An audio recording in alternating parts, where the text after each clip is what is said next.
Hi, everybody. It's Gene Simmons, and you're not, and you're listening to the Potter Than Hell podcast with Steve, BC, BB, and Dylan. But you knew that, didn't you? Ladies and gentlemen, welcome to the Potter Than Hell podcast. This is your last stop on the crazy train of hard rock and heavy metal. So sit back, buckle in, and hang on.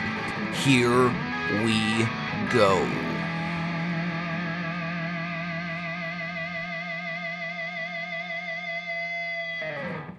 Hello, Potter Than Hellions out there. Welcome back to the Potter Than Hell podcast. This is Steve, your host, and I'm joined this week by BB. And our keyboard player this evening is Dylan.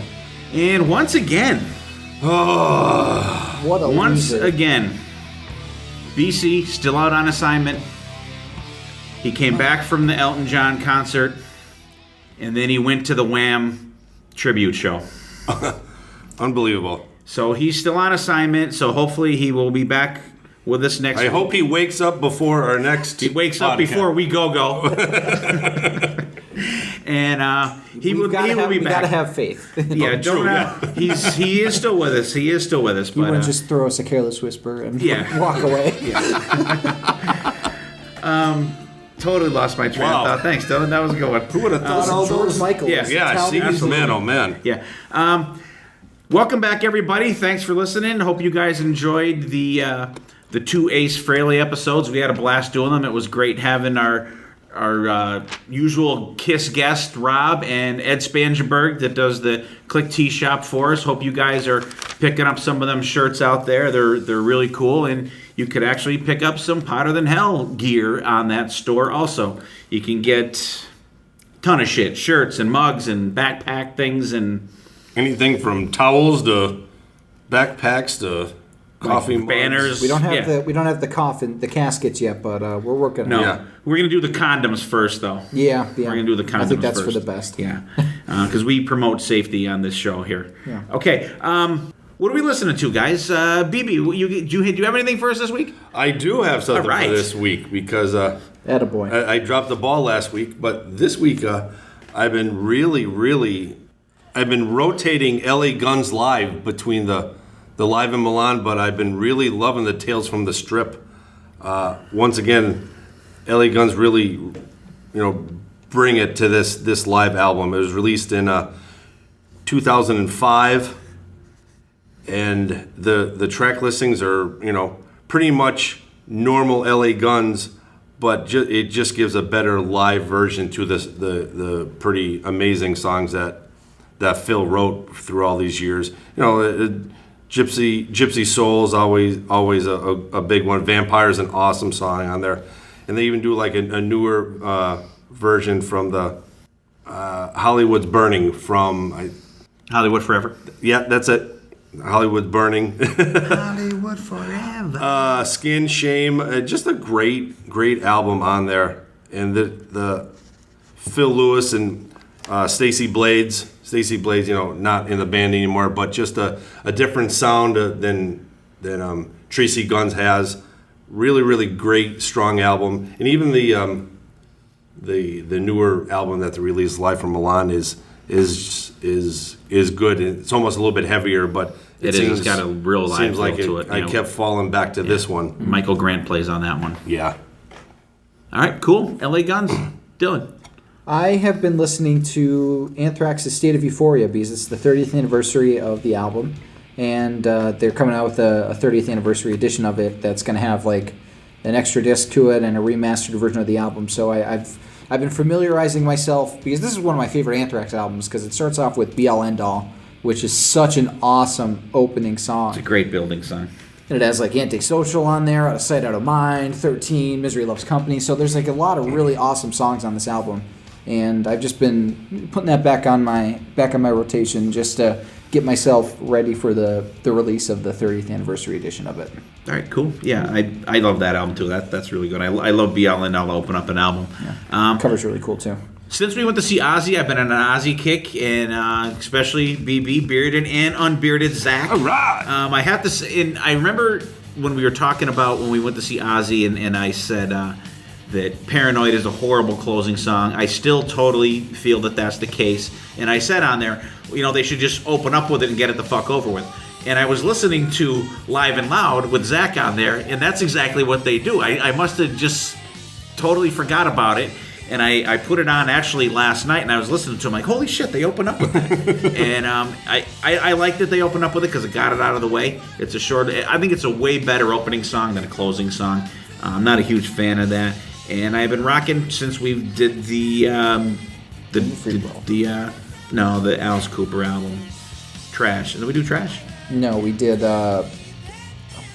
Hey Stupid. Oh, Hey Stupid. Yeah, I went back and I listened to a lot of like the 80s and early 90s Alice Cooper, like Last Temptation, Raise Your Fist and Yell and Constrictor. Last Temptation. Does that have Lost in America on it? Yes. Yeah.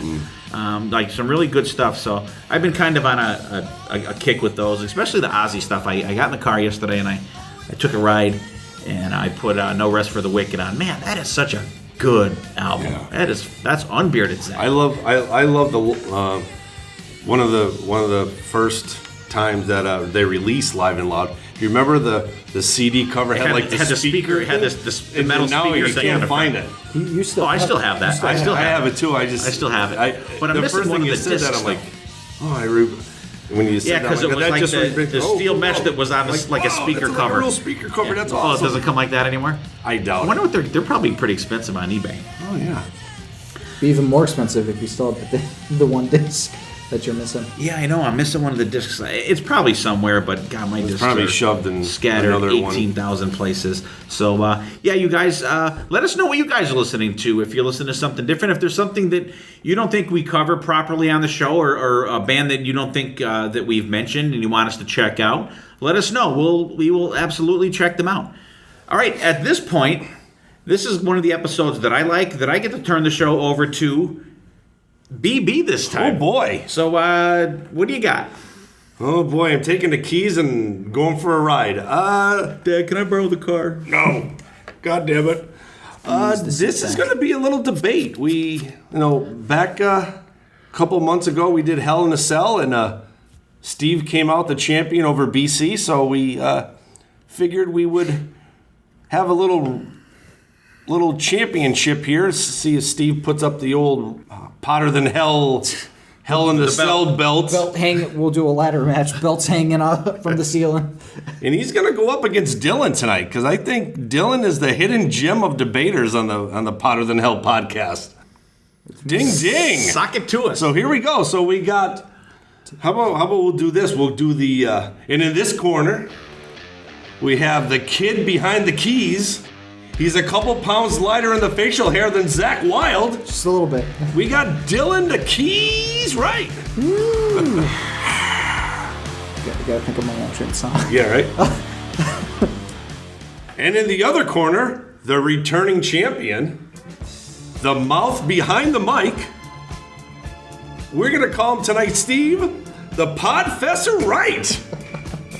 Crickets. Oh my God. Crickets. Maybe that could be a nickname. The guy with no nickname. They were thrown off by your lab coat. You need to. They were. Look like the Bill Nye of podcasting. The Nutty Podfessor. All right, guys. Thanks for letting me, take the reins of this tonight. And I want a nice, clean debate. I don't want any fists thrown, because we all know every answer is going to be a right answer.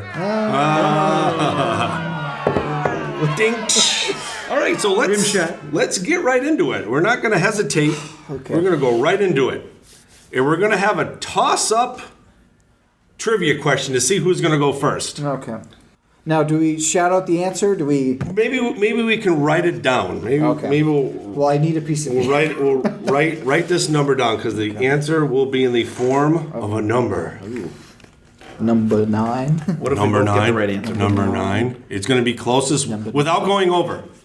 Closest without going over. I get it. So what is this? Price is Right? The price is the price is wrong. Price is wrong. Your price is wrong, Bobby. Okay. So we all know my love for Quiet Riot. Oh boy. So according to Wikipedia, including the current members of Quiet Riot. Oh my God. How many members have been in the band? And you know what? I looked this up for a Jeopardy question too. There you go. I'm gonna say that. Steve, is that a 7 or a 1? That's a 7. Okay. That's a 7. You are absolutely 100% dead on with 27. Holy shit. I was being conservative. I didn't want to go over because I thought he would have went over. So I was trying to play it safe. Damn. Because I got that idea.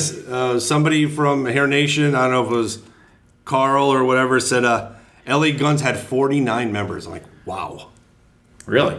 That's what he said? No, that's not. I cannot name them all. No, that's not like I didn't lose a point on that, right? No. You're first starting pick? -1. This is just who is going first. Okay. Good. I don't feel as bad now. No. All right. So, Podfessor, you are going to go first. Okay. Oh my God. And the first debating question is, there have been several women singers in our genre of hard rock and heavy metal. Who, in your opinion, is the best female singer? Best female singer. See, I already have 2 in my mind, but he's going first. Oh boy. Let me get a backup ready. How do you not have somebody in mind? Didn't we do an episode on this? We did. All right. I'll wing it. You didn't find somebody? I did. I did. Oh my God. Well, you're going first, so you say your person, and then I Okay. say mine. I am going to say Lita Ford. I knew you were going to say one of 2, and that was the one that I thought you were going to say. Yeah, I'm gonna go with Lita Ford. And why do you think Lita Ford, in our little genre of music, is the best female singer? I will say that she is the best female singer. She's number one. I think she's probably the most prolific one that's out there. She's probably the most that is the most recognizable, I will say. And I think she's a total package. I don't even think just singing. I think just playing. Listen to her sing the song. It's called Lisa, and it's on her I forget the name of the album. I'm sorry that it's on, but it's a song that she wrote to her mom when her mom was dying, and she sings that song. It brings tears to your eyes. And even listen, and here I am talking about ballads. Holy fuck! Can I change my pick? I'm gonna pick Sammy Hagar. Oh wow, Sonny Pony! Did you hear that? You can't attack the ref. That's it. You automatically That's a fail. DQ. It is 9-0. Dylan wins. No, I mean, she is just an amazing singer. She can sing the hard stuff. Listen to a song on the Lita album called Blueberry. Her vocals are so like harmonic on that song, and she sings that. She goes, she plays that on there. She has just so many great songs. And listen to the Dancing on the Edge album, like songs like Gotta Let Go, Dancing on the Edge, Lady Killer. Just phenomenal. And she actually sings a song that she co-wrote with Lemmy called Can't Catch Me. Like total, it's like you can picture Lemmy singing this song, but then you hear Lita singing. It's like just absolutely fucking amazing. And a song called Fatal Passion is great, and you could feel the passion in her vocals. I think she's just absolutely fucking amazing and very easy on the eyes. Very good. Okay. Dylan, tell me, who is your female singer? So I'm going to pick Lizzie Hale from Hailstorm. Let's start off by saying that you said that Lita was the total package. She could sing and play guitar. Lizzie is also the total package. She can play guitar, she can sing. She even plays piano on a lot of her stuff. Talking about passion. Listen to her cover All I Want to Do Is Make Love to You by Heart. The warmth and the yearning that she has in those vocals in that song is just unmatchable. In terms of you called Lita the most recognizable female singer in rock. I don't think that's true. I think Joan Jett would be a little more recognizable than Lita Ford, and that's within the same genre, and we could talk more about that. But nowadays, I think Lizzie has more of a pertinent. She's more, what's the word, out there, I think, right now than Lita Ford is. Lita's doing her thing, and she's doing really well. But you don't really hear Lita Ford songs on the radio as much as you hear Hailstorm songs. And that's not to doubt Lita's ability. I just think that Lizzie is a little more relevant at this point in time than Lita. The Lizzie and Lita just throw me off. But her vocal abilities, she can go from really soft and melodic singing to absolutely like banshee screaming. Like on the song "Love Bites, But So Do I." She starts off really low during this one part, like towards after the solo, and then she goes up to this like really just like air raid siren to rival Bruce Dickinson level. I think that Lita Ford is an amazing artist and amazing vocalist, and there's no denying the impact she's had on the scene. But I think Lzzy Hale is basically the female singer right now, and I think that her work is going to stand the test of time just as well as Lita's, even though she might not have the length of the career. Lzzy, I think, is going to match it. All right, Steve, why do you think Lita Ford is better than Lzzy Hale? I'm going to say experience. I'm going to say she's got the years behind her. Lzzy Hale's great. Don't get me wrong. Absolutely love her. Lita Ford, like right now with Lzzy Hale out there, there's a ton of female hard rock and metal singers out there right now. But when Lita Ford was out there, she was pretty much out there on her own. Right now, she came from, she came from the Runaways, from an all-girl band with Joan Jett, but Joan Jett is more rock than hard rock or metal. But I think that longevity-wise, Lita Ford, she was out there in the early '80s, and I think that she really set the stage for artists like Lzzy Hale out there now, and a lot of these female players that are out there. And look at just her guitar influence. You have girls out there like Nita Strauss and Orianthi out there now. Girls that are doing it all. I know that Lzzy Hale is probably, as Dylan said, more out there than Lita, but I think you got to go with Lita just influence-wise and trailblazing-wise. Okay. Now, in terms of the out there on her own, during that time you had Doro fronting Warlock, you had Vixen out there, you had Joan Jett, and you had the people from the Runaways. So I don't think she was out there on her own. Maybe, you might go heavy metal, but Doro was pretty close to that, and Vixen was not far off as well. So I don't think she was truly out there on her own. Lzzy Hale took what came before her and improved upon it. She doesn't have the longevity that Lita Ford has, but she's been playing music since 1997, and that's a pretty young age to start playing music. She's 34 years old right now.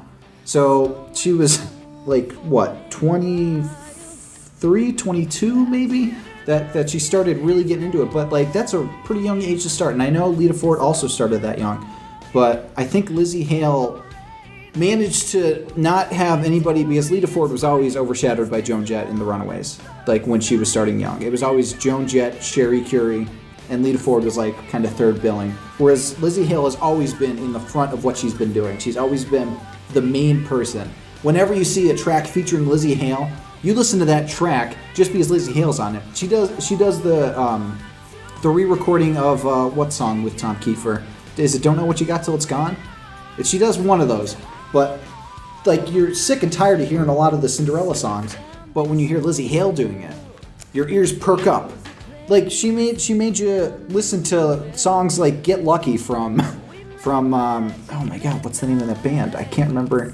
She made you listen to Daft Punk, and that's so out of genre of hard rock and heavy metal. I always skip that song. But she managed to make these songs her own, like Lady Gaga's Bad Romance. She even covered Priest really well, Dissident Aggressor. So you have to give it up to her for managing to take these things that are out of genre and making something new of it. Lita hasn't really delved outside of heavy metal as much. She hasn't really tried to do something that's really different, or tried to change up a song that's really out there. Whereas Lizzy's been taking these well-established songs and putting a hard rock and heavy metal edge to it. It's funny that Dylan mentions Bad Romance, because when we did the EP thing, he shit all over it. No, I didn't. I didn't appreciate her version of it as much as the original, but I thought she did some cool stuff with it. Okay. Do you have anything else to add besides that, No, I'm good. Mr. Podfessor? I'm good. Dill? No, that's. I think I've made a point. No, both of you made very great points. Steve, Lita's definitely recognizable in my eyes. Maybe not as much as Dylan, because Lzzy Hale's a little bit younger now than Lita Ford. I think her birthday was yesterday, so happy birthday, Lita. Happy birthday.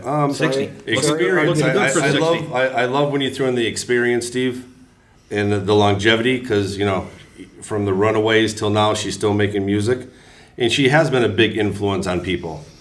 And Dylan, even though you both said total package, Lizzie Hale plays the piano, which is phenomenal. I've seen her play several times, and her vocal range is amazing.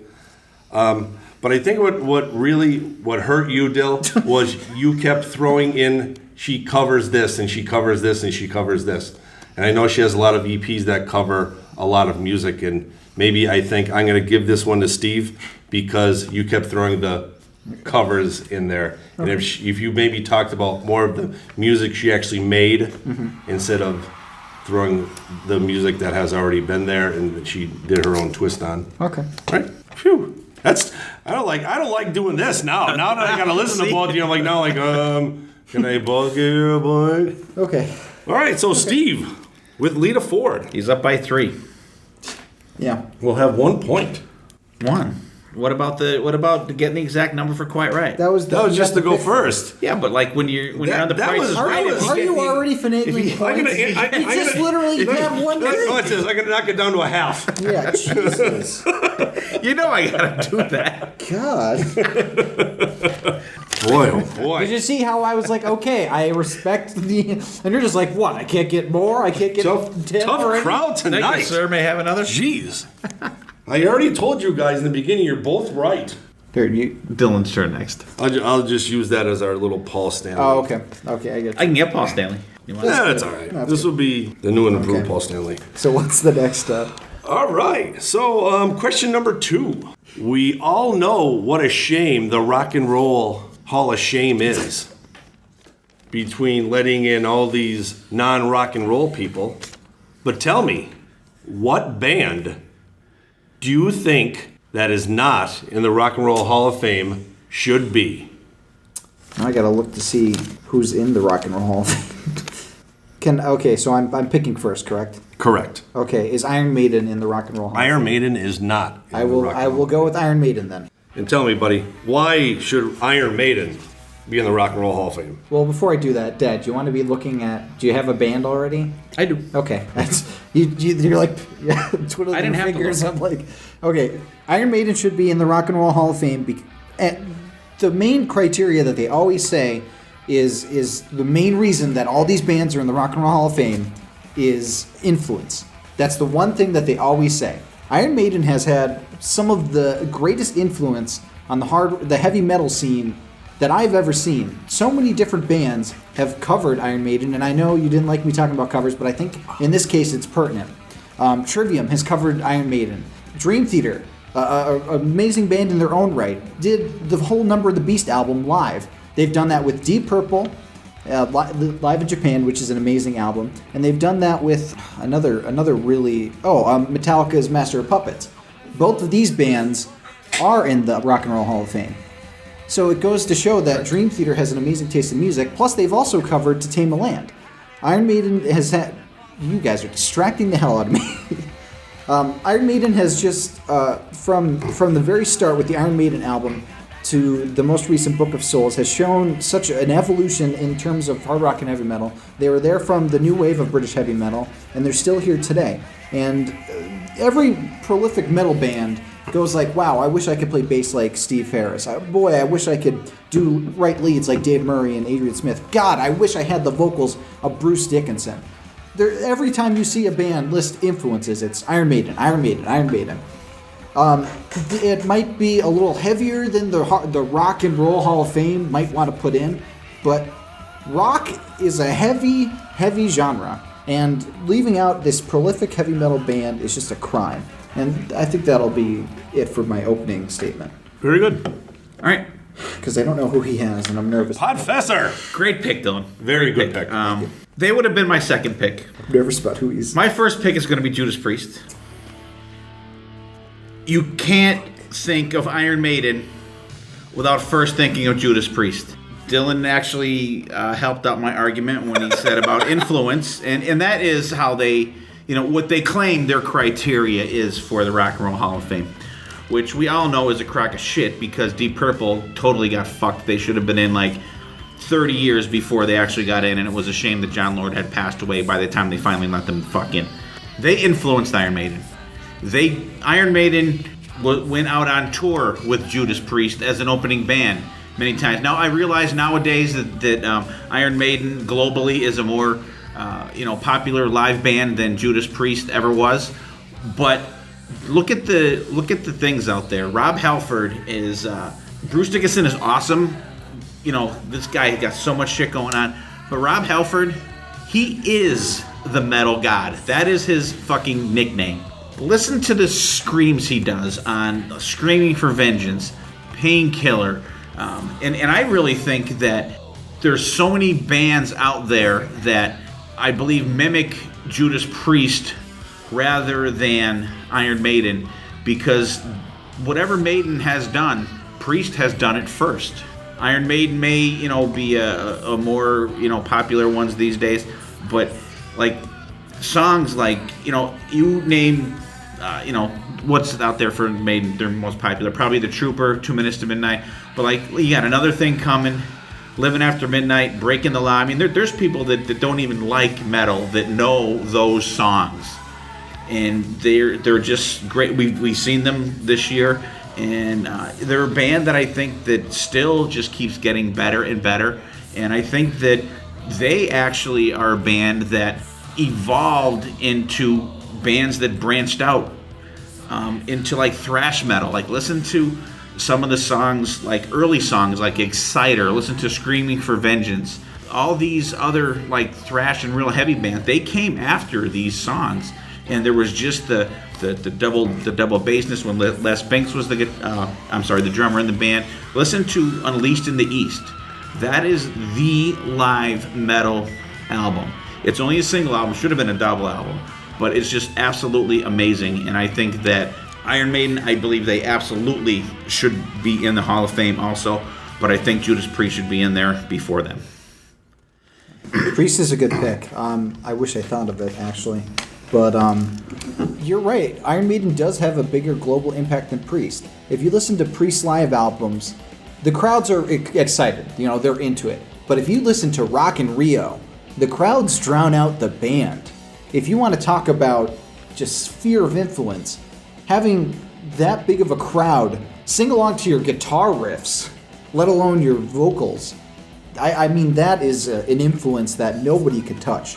In terms of Priest inspiring the thrash, that is true, but there were times that Priest started following the trends themselves and ended up not really staying relevant, I would say. Like, for instance, the Turbo album, they went a little poppy because they saw, okay, these are some like radio-friendly stuff that people are trying to get into, so let's try and do that ourselves. I can see you writing that down. Nostradamus, they're like, okay, let's try and do a concept album. We've seen other bands do that. They weren't really on it with that. I think that Maiden has a stronger catalog on the whole than Priest does. There are some clunking Priest albums that don't really have too much to do. There's a lot of like bloat on a lot of Priest things, whereas Iron Maiden, for the most part, have front to back amazing albums. And you talk about Rob Halford screaming. Bruce Dickinson was called an air raid siren. You listen to Number of the Beast, that first like the da-da-da-da-da, yeah, like that's just like, it blew out your speakers if you were listening at a high enough range. His screams on Aces High, on Flight of Icarus, right at the end of the fly as high as the, and he goes, like, Rob Halford can scream, but Bruce Dickinson, I think, took that formula and improved upon it. They took what Priest had before them and managed to make it their own, and they stayed true to themselves throughout their careers. They didn't try and go to a trend too much, one album.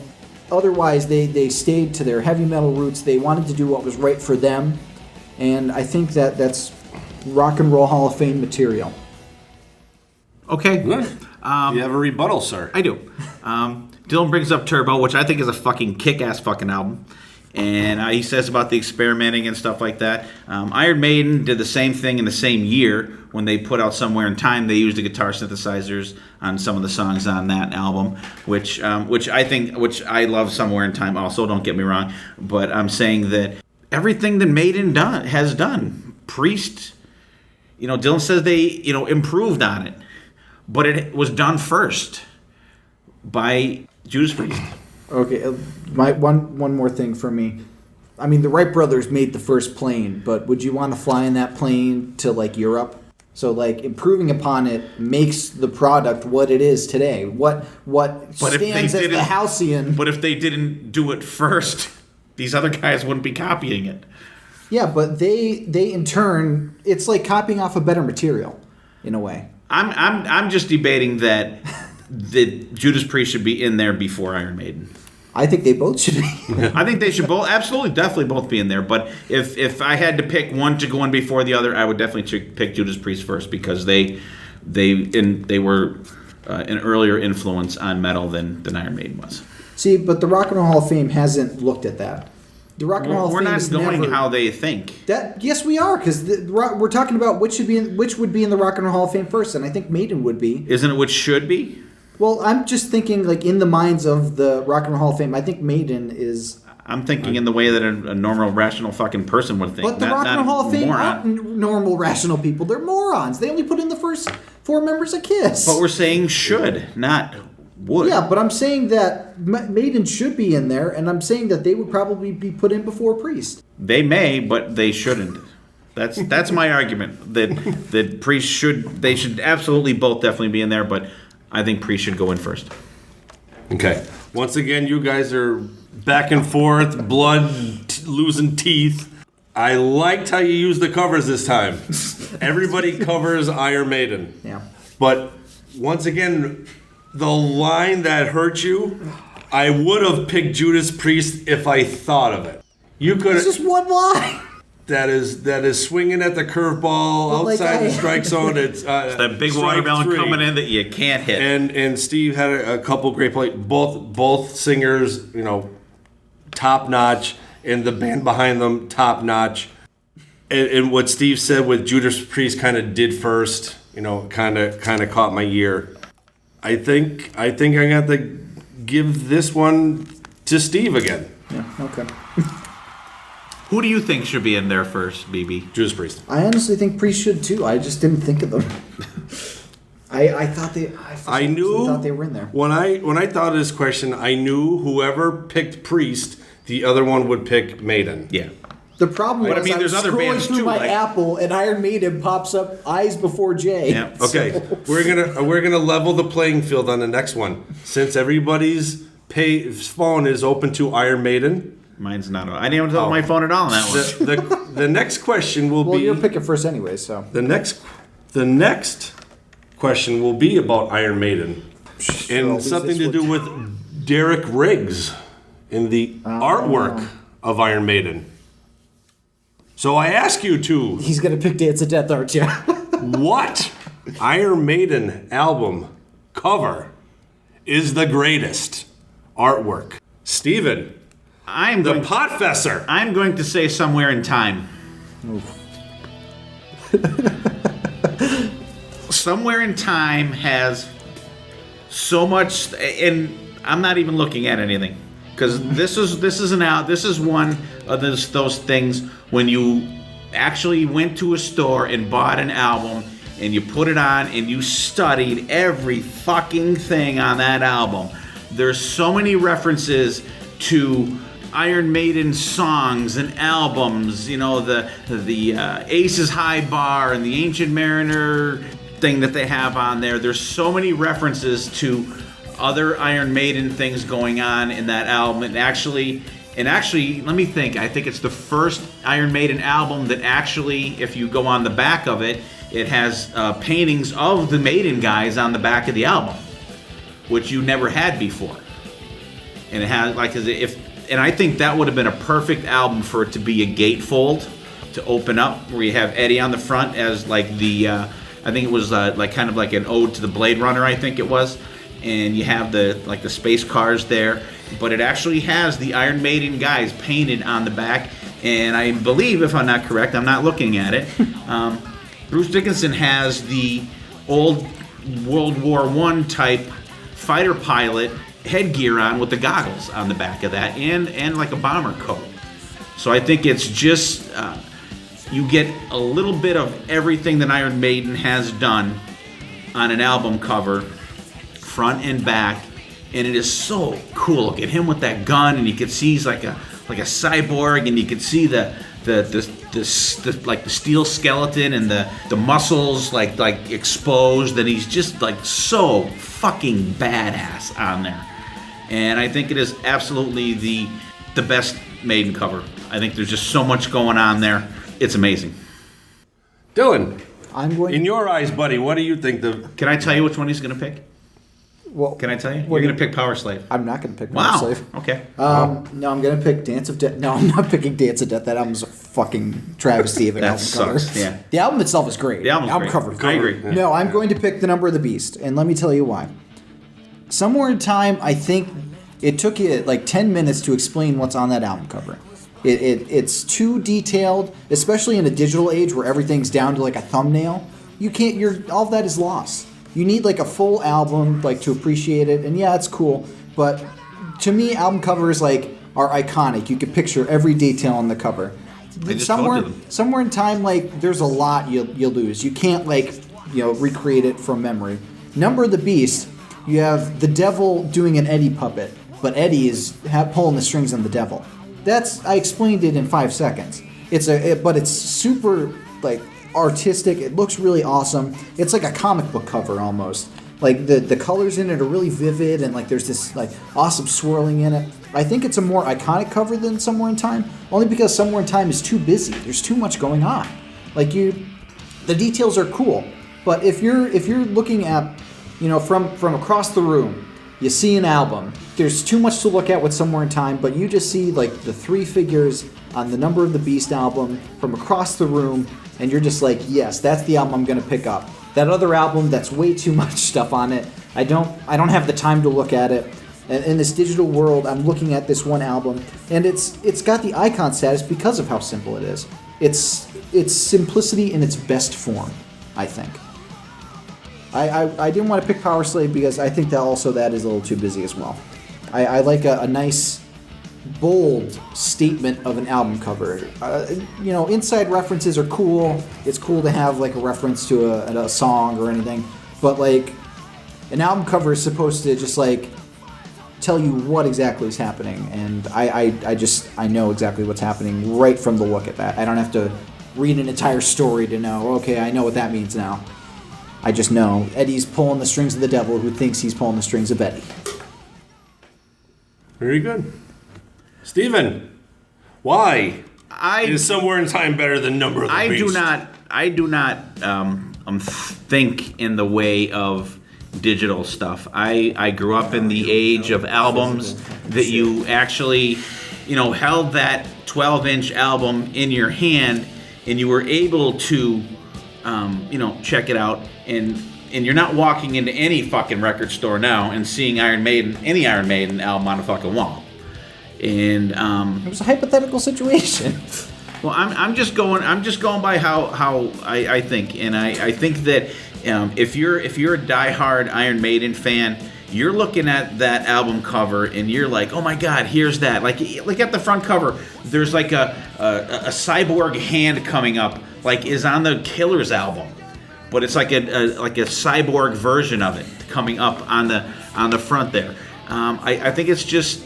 I think it's amazing, and I do agree. I agree with Dylan. I think A Number of the Beast is awesome. It's probably their most recognizable album cover. I will absolutely give you that. But if you looked at them album by album by album, I think you got to go with Somewhere in Time. Okay, so you said it's good for inside Maiden fans, but like if you're trying to introduce somebody to a band and you're like, okay, well, you need to know this to get this reference, and this is from this song, like that's not going to get you into the band. The Number of the Beast is a perfect album cover for a first time listener just looking like, that looks like a cool band, let's check that out. Like there's not like a required reading to get into. There's not like anything that needs to, they need to know beforehand before looking at this album cover to really appreciate the full value of it. You look at the album cover and you understand it immediately. You get it. Whereas Somewhere in Time, it requires a deeper understanding, and you need to know about the band a little more to get into it, which is cool for the fans. But like if you're trying to get somebody into a band or like get somebody into a movie series and be like, well, to understand this movie, you need to first watch these 4 movies, like they're going to be turned off immediately. but you show them that album cover, they're going to get into it. And you're right. I think it is the most recognizable Iron Maiden album cover. Well, my last thing is I'm not going to say listen to this band because they have a fucking awesome album cover. That's not what we're talking about. We're talking about. Well, that's what you were talking about. I'm looking at all the Maiden albums overall, and I think that, I gave it up to Dylan that Number of the Beast is definitely the most recognizable. We all know Peace of Mind is the best album, listen to. Album cover's a little bare on that one. That's why I didn't pick it. I think it's cool. I love it, but I think just if you look at them overall, I like the detail on it, and that album definitely harkens me back to those days of holding it in my hands, going, "Wow, here's this, and this." That's just my thing. All right, great points, but you should have picked Power Slave because it has Mickey Mouse and Indiana Jones on it, but that's just my opinion. That's why I thought he was going to pick that. Steve, Somewhere in Time, great album cover. You threw a lot of the back cover, if I'm not mistaken. I think isn't that where the band is? I think that's Bruce Dickinson is actually holding a piece of mind on there, and there's the bar. I like Dylan. I like Dylan's aspect that it's really recognizable, simplicity in its best form. I think if you put Somewhere in Time and Number of the Beast next to each other, I think you would actually have more people kind of congregating over to the Number of the Beast cover. That's because you're a fucking devil worshiper. That's right. So this one will go to Dylan. Thank you. I'll give it up. That was tough. I'll give it up. I do like the Somewhere in Time. And I think it's cool too how that now the coloring's different on it, because the original one, there was a bluer coloring to it. Yeah, it's a little darker. And that's not how they wanted it, I guess, when it came out. Yeah. But now it's the darker version out. I'll definitely give that one up because it's so if you didn't give up with the point coding, but you really made a good point. How that's a busy album, and like you said, if you don't know the different things that are on that, there's even that little design that you already talked about that's drawn on there in that bar. There's a lot of cool inside baseball stuff on that. If you knew, if you're a true fan, but I just kind of took it as, oh well, boom, boom. Yeah, very good, Dill. Dill's on the board. We got 2-1. Here I am. Rock me like a hurricane. The keys are behind the mic. 2-1. All right. The next question for debate. Okay. This will be Dylan's turn. Yep. 1981, MTV came out. Okay. Oh, God. What is the best video of all time? One's popping up in my head, but yeah, I'm gonna go with it. Okay, I'm gonna go with Van Halen, Hot for Teacher.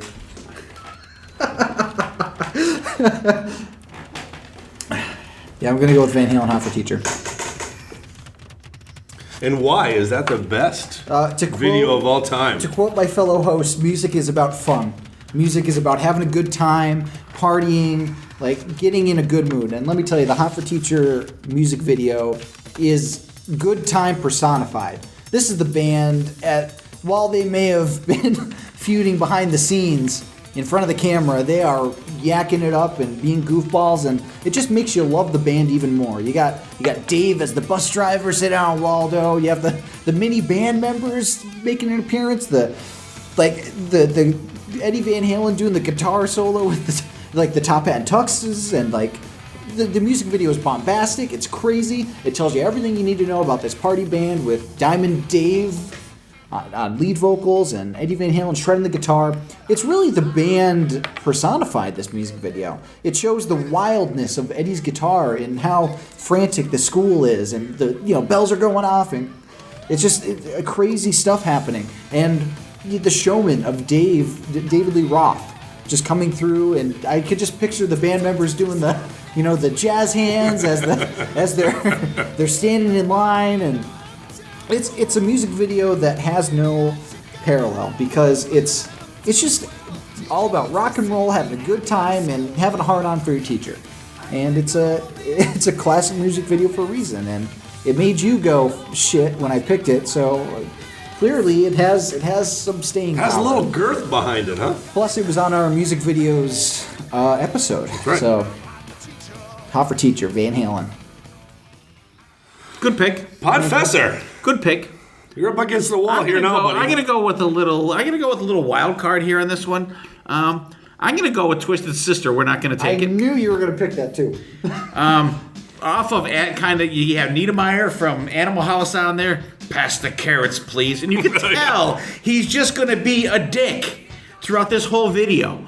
And what they did was they wanted it to kind of be like a Bugs Bunny type situation where he goes flying out the window and the wife's throwing water on him and shit, and like the kid, he's you can tell the whole family's like scared shitless of this guy. And this must have been a fucking blast to make this video. And they're sitting at the table and the kids, they're like kind of snickering at one another because they know that the kid that wanted to go upstairs, when the music starts to play upstairs, he's gonna be like, oh, he's in for it, he's gonna get it, and they're kind of snickering at one another. And then he comes up, and then you have the inner space of the lines from Animal House. You're a disgusting slob. What do you want to do with your life? And then I Want to Rock It hits the thing, and it's classic. It's a fun video to watch. I absolutely love it. It's so slapstick.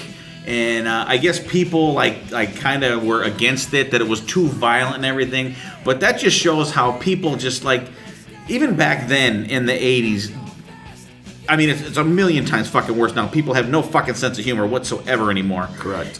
But this shows then that Twisted Sister, they were dressed up as women. How seriously can you take them? But this was a fun video for them. I think it was great. It showed their fun side. And I mean, before then, after Animal House, you've never seen Niedermeyer on anything. He showed up later on Seinfeld as Bob Cobb, the maestro on Seinfeld. But you hadn't, since Animal House, you hadn't seen this guy. And I remember when this first came out, holy shit, it's the guy from fucking Animal House. And it's just such a fun video. He drags him down the steps by his hair, and you can tell the wife, she's just so resigned that he's such a fucking asshole, this guy. And it's just a fun thing. And the kid, he's very triumphant at the end. He's in the actual audience watching Twisted Sister, and it's just, I think it's an amazing. And you are right, Dylan, saying that I was right, saying that music is about fun. This video is tons of fucking fun.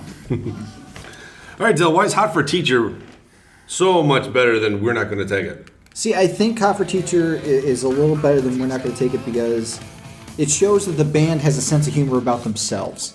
We're Not Going to Take It has, Dee Snider being a triumphant, and everybody can make a music video where the band ends up looking good in the end. But at the end of the video, the kid versions of the band grow up to be a gynecologist, a sumo wrestler, these aren't positions that are rock and roll. They're having fun with themselves. They know that they're big goofballs, and they're showing it front and center. Whereas Twisted Sister, they're just let's just beat up this family. Let's just kick the ass of this father, which is cool. But everybody is having a good time in this video. Everybody can relate to having a crush on the teacher, and even the teacher gets in on it. She's she rips off the clothes. She has the phys ed sash, Yep. and the kids are all cheering, guys, girls alike. Everybody is having fun. So I think in terms of the fun factor, this video has it a little more in spades. Plus, something I just found out, Phil Hartman does the voice of Waldo, which is pretty crazy. Oh, that I didn't know. Yeah, Phil Hartman from SNL and yeah. from Jingle All the Way. Wrap some chains around those times. You learned something new here on the Part of the Hill podcast. But I think this video has the band being able to make fun of themselves, and everybody loves seeing bands make asses of themselves. Usually it's unintentionally, but this time they're in on the joke. Everybody's having a good time. This is the Van Halen music video that describes the band in its entirety, whereas Twisted Sister, they're being rebellious. Everybody's been rebellious, there's a bunch of music videos about being rebellious. There's not a lot of music videos about a teacher walking a runway in the classroom and students cheering her on. Teaching in a bikini. Yeah. It's got the bikini factor, too. You can't beat the bikini factor. Good pick again. I'll say good pick again. I just like the overall package of we're not going to take it. It's kick-ass. It shows them actually, probably not actually playing in concert, and where Van Halen, they're making fun of themselves. I like the triumphant ending of the Twisted Sister video where they do get the best of the father, and and they're just totally rebelling, and the kids turn into the guys in the band. Another one where the kids actually become the guys in the band. Yep. And it's just fun, and you could tell that they're not taking themselves too seriously here. Right. All right. Dill. What'd I do wrong this When I thought of this, I wanted you to pick Learn to Fly. And I knew your dad would pick Hot for Teacher, and I wanted you guys to go head and head on that. I wanted to pick a video that he was familiar with. I'm familiar with that. They're in the airplane. They're in the airplane. They're all they're.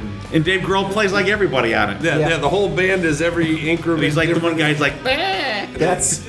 They hide the cocaine in the coffee thing. And I think that video is hilarious. Yeah. But once again, both of them are iconic. I'm going to say they're iconic. Yeah, they're definitely iconic videos. Yeah. Back from the 80s when everybody was making videos and MTV was so popular. But I think this is just a ground ball. Steve, you could have debated this to the ends of the earth. No one's going to beat Hot for Teacher except Learn to Fly if you picked it, and you could have debated. And So, okay. Dylan, I will give that to you, my friend. You. I will give that up to Dylan, and that was the luck of the draw, I think, on that one, because I was like, "Fuck!" I knew you were going to pick so here's a question. Son of a bitch. So here's a question. If I threw that out and you see, that was probably would have been your first pick. So you would have had some time. What would have been your it. second pick, Dylan? I don't know. This is like that Deal or No Deal. It's like, okay, what would you have picked? I'm like, I don't know. It's a completely different mindset. He probably wouldn't. It's just saying that he wouldn't have picked Learning to Fly. And it's funny when I'm like, oh my god, my mind wasn't operating Foo Fighters at the time. I was like so stuck in like 80s because Yeah, I got to give that one up. I'm like, what the fuck am I going to? How can I put anything against Hot for Teacher? Because that was like one that I picked on the video episode. Yeah. So I'll definitely give that one up. Maybe I should have started with you. Your question should have started with. And you had a little time to think about it. Mm-hmm. I would have loved to hear that back and forth because both of them are stinging amazing videos. Yeah. All right, after 4, we are tied up at 2-2. So we'll have one more question. And we'll go to our hidden gems. Sounds good. Okay. All right, rock it. So it's your first pick. Mm-hmm. It is Steven, the Podfessor.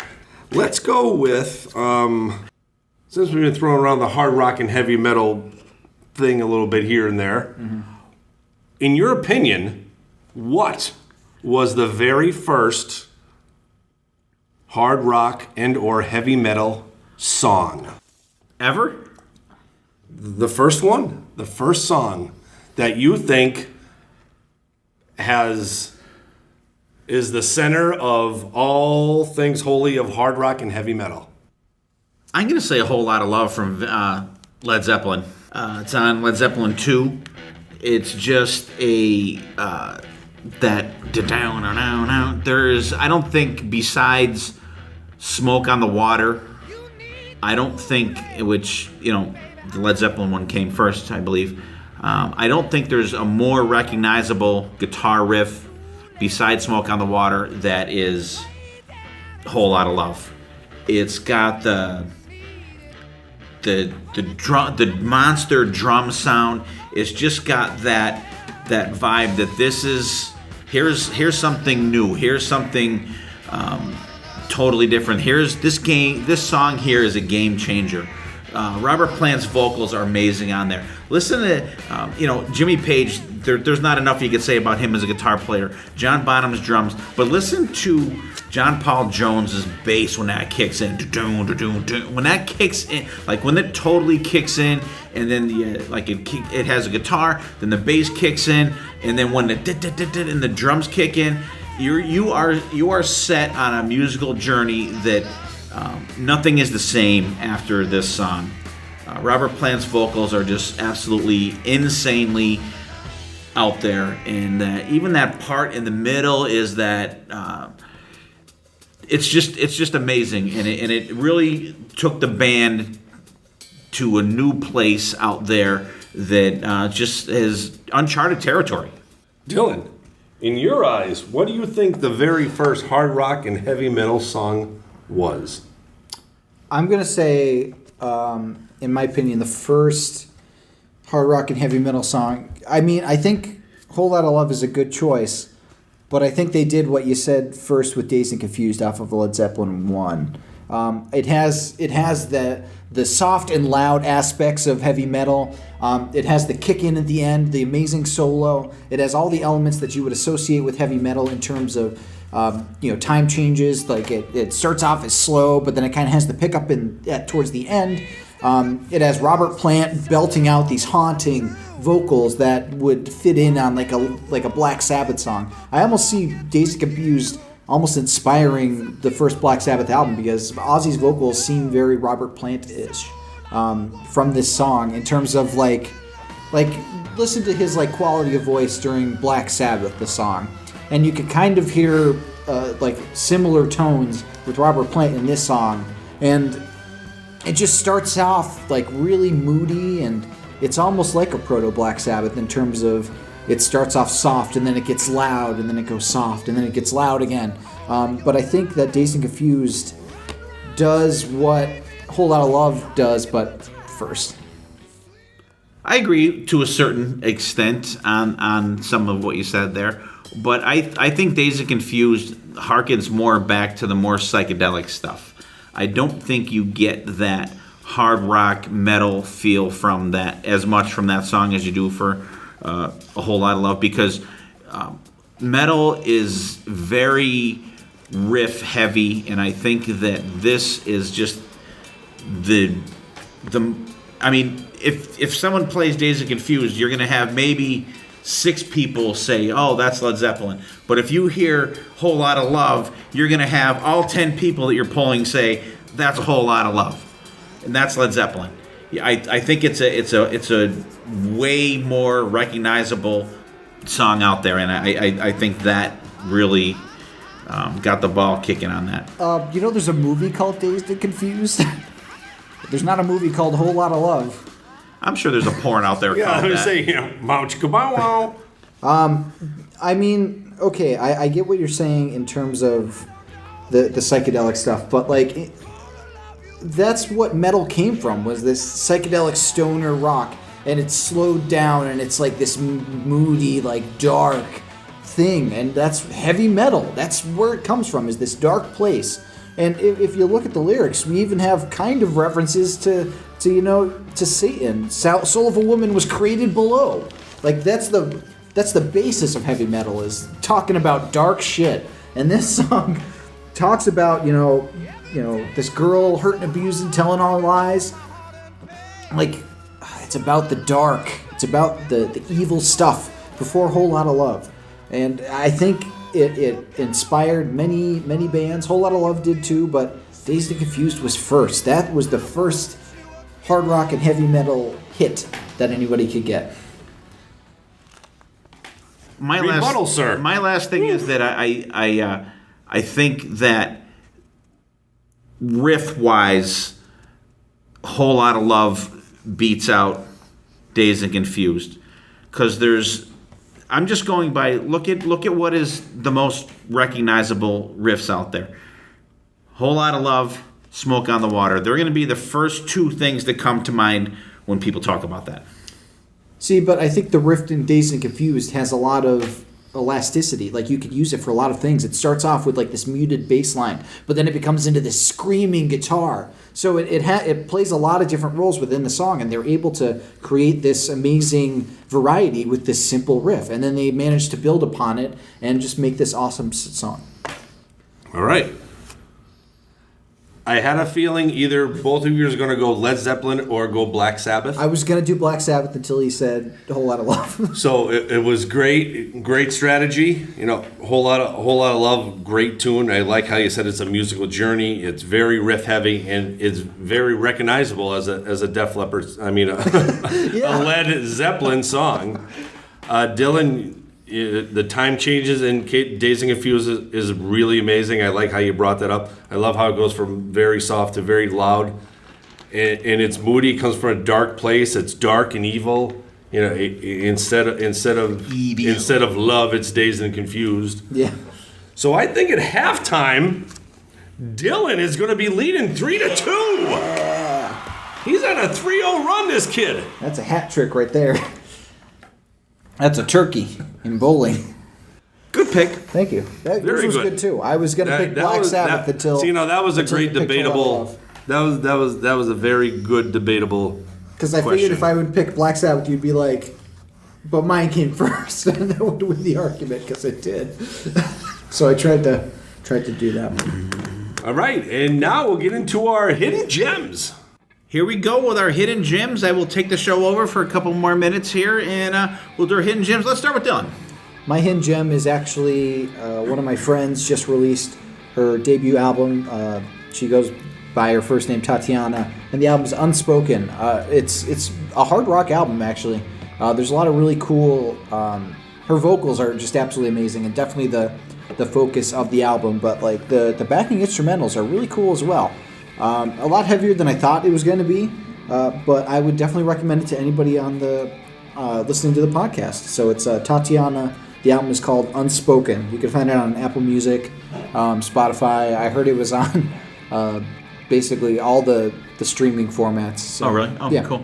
Yeah, because I remember Dylan went to see her. They had a CD release party, yeah, it was correct? a CD release party at Thursday. That was the same night that BC and I went to see Glenn Hughes down in Penns Peak, and I remember Dylan coming home saying that it was a lot heavier than he had any idea that he thought it would be. So that's cool though.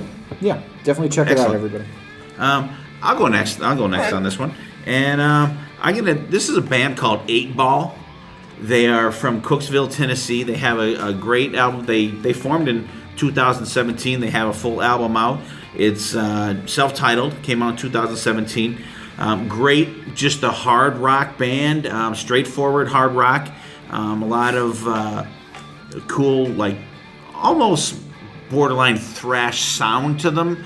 If it's the only way I could really kind of put it. It's got a lot of little double bass parts, but the guitar sound has a thrash guitar sound. If it's not, but it's not thrash. It just kind of has that sound. And but there's some really good songs on there, like Motor Jack, Let Us Rock You, Red Hot Summer, Bone Ready. Check these guys out. They're very good. I think I was just looking at videos to post on our Facebook page, and I came across these guys, and I checked them out. I gave their album a listen. They're really good. Check them out. They're called 8 Ball. Cool. All right. Maybe. My hidden gem will be a song from the band called Skew Siskin. They're from Germany. The name of the song is If the Waltz Could Talk.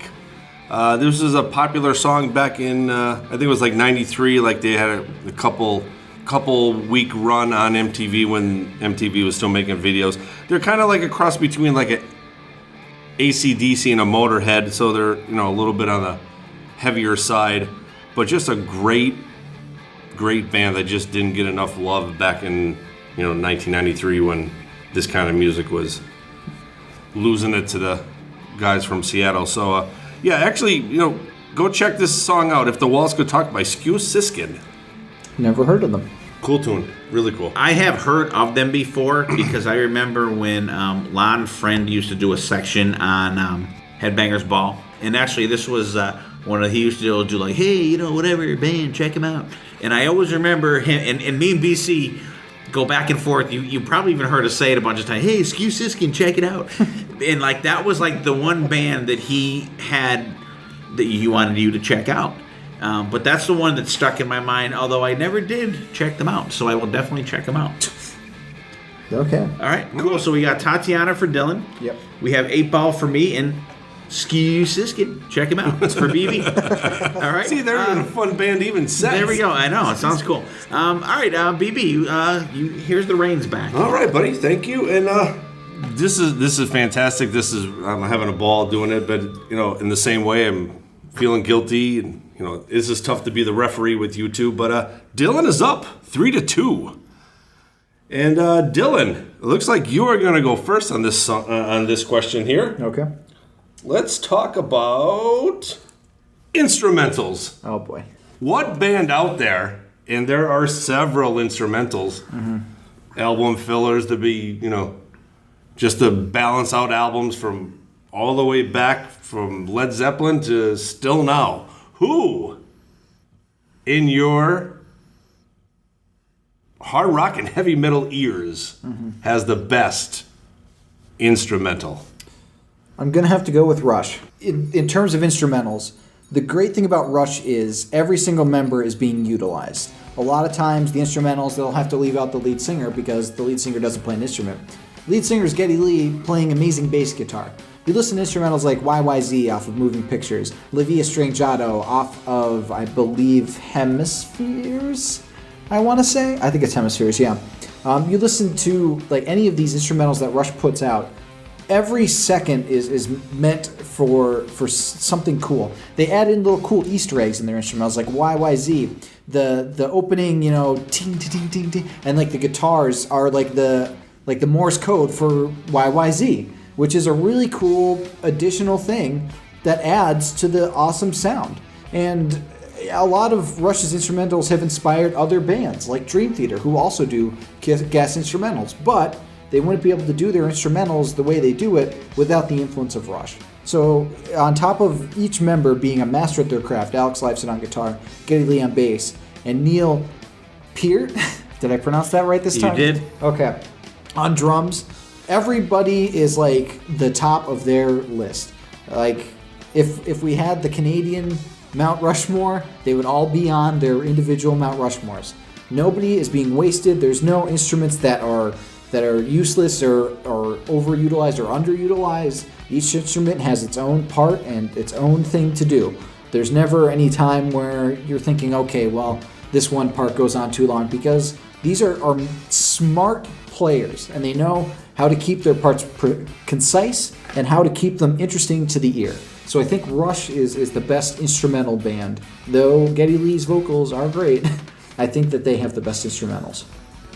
Didn't you have to pick one? That's where I was going. So is one. YYZ Oh, your I song? thought you said the band, the best No. instrumental band. No, the best instrumental, like song. Okay, Sorry. I'm gonna go. I'll go with YYZ. Okay. Maybe I asked it wrong. Yeah, you were saying band. I'm like, No, I thought it was instrumental. okay. Not- well, I thought not it was instrumental instrumental band. at the start, but okay. So yeah, I'll pick YYZ. I'm sorry. No, it's okay. That's why YYZ, okay. I was waiting Can I- till you finished. I didn't want to interrupt you. Can I talk about YYZ specifically? Sure. Okay. A lot of instrumentals tend to drag on. They're very long. They're like, you're just like, your mind kind of wanders without any vocals. YYZ is a short, concise song. It starts off really with a cool drum sound, and then it ends with the whole band doing the da-da-da-da. So like from the beginning to the end, it doesn't leave you hanging, but there's variety in the song. There's the cool slow part towards the end of it that adds a little spice to it. And also, it does highlight each individual instrument, because there's the part in the middle where they're doing the dan, and then there's the bass part that does it, then there's the drums. So like they go back and forth with that, and then Alex has his moment to shine during the slower part. So it's a cool way to show off each individual member of the band in that song. Sorry, I misunderstood the question. Podfessor. Okay, I'm not going to go into a lengthy spiel here. Well, I didn't know what the No, I know. He's trying to get you off your game. I'm just going to go with probably the most recognizable instrumental in heavy metal. Beth isn't an instrumental, I'm sorry. kick-ass band. I've already talked about them. I'm going to go with, and you hear it on this show. Okay. Every show now you hear it. The Hellion from Judas Priest. Very short, concise, but you know what you're getting after that. It is, I think it's the ultimate quick, short, in your face, melodic, instrumental that you know that is just bang. It's in your face, it's short. Starts out, they're, in my opinion, one of their best, if not their best album ever. And it's just bang. The Hellion. Okay, so we might have it in every episode, but I need to fade it out before it ends because it abruptly goes right into the Electric Eye. You can't listen to the Hellion without listening to the Electric Eye, or else you're feeling like you have blue balls. Like, it's just like, oh, it just ended abruptly, and now I'm on to a different song, and like, what the fuck is this? I need to listen to Electric Eye right after it. Whereas YYZ is its own song, it has a beginning, middle, end. The Hellion's just an intro. There's nothing really of substance to it in terms of like depth. It's just like the same riff, but then you have a harmony added to it. That's about it to the song. Whereas YYZ showcases everybody in the band, and it's a full song. You feel like you've got your money's worth with it. I would be fine paying 99 cents for YYZ. I would not be fine paying 99 cents for the Hellion. That's why they always group it the Hellion / Electric Eye on the live albums, because it's not its own song. It's part of the Electric Eye. I think it's its own song, and I don't think that they need to waste a whole 3.5 minutes or whatever on it, because it gets to the point, and it just brings it out there. You know what's coming next. You know what's going to rock. It's its own thing. And I think they could put that in front of any... Picture that at the beginning of fucking Painkiller. That would be fucking awesome. Fades out into that, and then you get the drum. I mean, you can put that anywhere. Uh-huh. And I think it just gets right to the point. Bang! You don't need a whole song. It's its own thing. But you do need a whole song with the Hellion Bees. You're saying that it works best in front of a song. You need to put another song after it. You need supplemental material to make the song. It's a song. It's an intro. It's not a song. YYZ's a song. It's a full thing. You don't need to add another song after it to make it a complete package. The Hellion, you need to add something after it to make it something. It doesn't have to be Electric Eye, but you need something of substance after it, or else you're just listening to 20 seconds of guitar, like, intro. I'm going to give it BC. The Hellion. The Hellion. 2 iconic instrumental songs. Can't believe you didn't pick Corruption. But YYZ and Hellion did both fantastic songs. I didn't want to paint it to the judge with Eruption. See? No. I really like how you kept throwing around Hellions and intro. I like how you kind of threw that in there. YYZ is an actual, somewhat of a quote-unquote instrumental song. And that what sold me. I think you debated this one a little bit better. So I will give that one to Dylan. Thank you. I will say I was a little hasty in my pick. Yeah, I was like the Hellion. It was a bold pick. I couldn't think of anything. It was a bold pick. Boy, Moby Dick, like from Led Zeppelin. Come on. I even mentioned La Via Strangiato. You could have did that.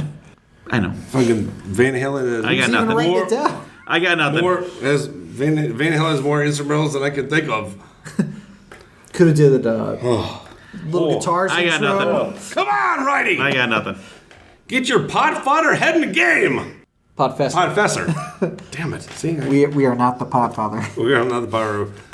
We are the Podfessor. Okay. All right. What's the next category? Next question. And you're starting this one off, I think. Yep. See? You look confused. What's wrong? I thought I heard someone's phone ringing. No, I think we all have our silent. Oh. I hope. Okay. Dylan must be pounding you with the lefts and the rights in the corner. You're starting to hear Someone answer the damn phone! Look to the left and look to the right. All of us here at this table have seen several live performances. Who, in your opinion, in this genre of hard rock and heavy metal, puts on the best live performance? Now or of all time? Of all time? Now, sell it to me, buddy. I will say the original David Lee Roth Band. My favorite concert of all time, bar none. Dio Last in Line comes in a close second. But Diamond Dave, I saw him in early January 1987, Binghamton, New York. David Lee Roth, Steve Vai, Billy Sheehan, Greg Bissonette. I even think Brett Tuggle was the keyboard player at the time. David just come out of Van Halen. Van Halen was doing their downgrade at the time. You had in the Eat 'Em and Smile album was out, which is absolutely amazing. The musicmanship on that album is amazing. So you have all that great music from that first album. You have the great, awesome catalog of David Lee Roth Van Halen to choose from. Dave was at his height of showmanship. An amazing show. The interaction between Dave and Billy and Steve Vai and the solos. Steve Vai and Billy Sheehan did a dual solo together, and with the drummer, Dave went off the stage. That was absolutely amazing. The set list he did. He came out riding the big microphone, and he did Panama and Beautiful Girls and all the great Van Halen songs that you would want to see. Songs from Eat 'Em and Smile, Yankee Rose. They did Ladies Night in Buffalo, which is an absolute, totally underrated, amazing David Lee Roth Band song. And it's, unless you were there and saw that tour, it's one of them things that it's so hard to put into words how amazing that show was. Because I had seen Van Halen on the 1984 tour, a year or two before that, and I was blown away by that. Absolutely fucking blown away by it. But when I saw Dave, it was the Dave show. It really was. But the band, and I'm not going to debate David Lee Roth Band versus Van Halen in the classic era. I'm not going to debate that at all. But just the interaction, I think there was such a great camaraderie of those guys on that stage. You could tell they're having a fucking great time. And that translated out to the audience, and the audience gave out to them as much as they gave back to the audience. And just an absolute amazing show. And this was back in the days when, they put on a production. The show is a goddamn production. Absolutely amazing. Everybody singing along with every song. Even the new Dave stuff, everybody knew everything. It was like a precursor to like how the Iron Maiden shows are now, with everybody singing right back to the band exactly what they're singing. And I think it was, like I said before, it was David Lee Roth at his height, his best era of showmanship, and he totally put it out there for the crowd. And in of the hundreds and hundreds of concerts I've seen, nothing will ever come to beat that. If something ever does, you'll be doing fucking CPR on me on the floor. Dylan. So it was, who puts on the best show? Is that what? Yeah. Okay. Live performance. What's the best live performance? I'm going to go with Alice Cooper. We're talking about camaraderie with David Lee Roth and his band. Alice's band is like a family. You look at like Ryan Roxy, even when Orianthi was in there, you have just, oh my God, why am I blanking on everybody right now? Nita Strauss, like, Chuck Garrick on bass. Like, those guys in the front are having such a good time. And it's not like the Dave show where it's all about Alice. The band has so many chances to shine. Alice is off stage sometimes. But even when Alice is on stage, he has such a good rapport with the band members. They're all just like having such an amazing time together. And the cool thing about the Alice Cooper tours are that each tour was completely unique. It was different. He tried something new and innovative each different tour. He would always have some theatricality to it. There'd be some awesome, gruesome blood and guts being thrown everywhere. His head would get chopped off. He would get electrocuted. He'd get lethal injection. He would always be trying to top himself. And he would always make it fun and make it engaging to the audience. And David Lee Roth has some good sing-along songs, but School's Out is one song that every single person in the audience is singing just as loud as Allison. And it's just, he's throwing out, the $1 billion, like the dollars during $1 Billion Babies. He has the cool sword that he's doing some swashbuckling action. He has a lot of range during the thing, and at one point he's in a straitjacket singing with the microphone. It's just really cool to see the different things that happen in the Alice Cooper show. And each time you go to a show, you're getting an awesome time with Alice Cooper. And I think his catalog is a little more diverse, and there's a lot more you could choose from than David Lee Roth. And he always surrounds himself with great talent, just like Dave. Righty. I agree that Alice does put on a great show, and apparently Dylan wasn't paying attention to when I was talking, because I did say that how the band interacts on stage, no, I said and Dave went off the stage and the guys interacted. But what you see is what you got with Dave. He didn't need to have his head chopped off or be put in a straitjacket or crazy effects to get the crowd going and shit. Don't get me wrong, I love it. I think it's fucking great. But you just have the band there. And, Dylan said, school's out. Like, kind of made it sound like the crowd that went to see Dave didn't know. I mean, you got songs like, and we talked about Hot for Teacher, and there's songs like Panama. You really got me, the Van Halen catalog. But if you go to an Alice show now and he plays something from Welcome to My Nightmare 2 or from like Dragon Town or something like that, people are like, what the fuck is this? But when I went to see Dave, they knew every fucking new song from Eat 'Em and Smile. Like, they were singing these back. And I think just the energy that, and don't get me wrong, Alice's band is fantastic. They're great players. But the energy, you can't describe it unless you were at this show. It was just so amazing, the interaction between Billy Sheehan, Steve Vai, and Dave on that stage. Just absolutely fucking amazing. It will never ever be surpassed in my lifetime. I hope it is. I hope someone gets up there and puts on a show better than them. Like I said, you'll be hooking the 80 up to me, and you'll be fucking shock him again.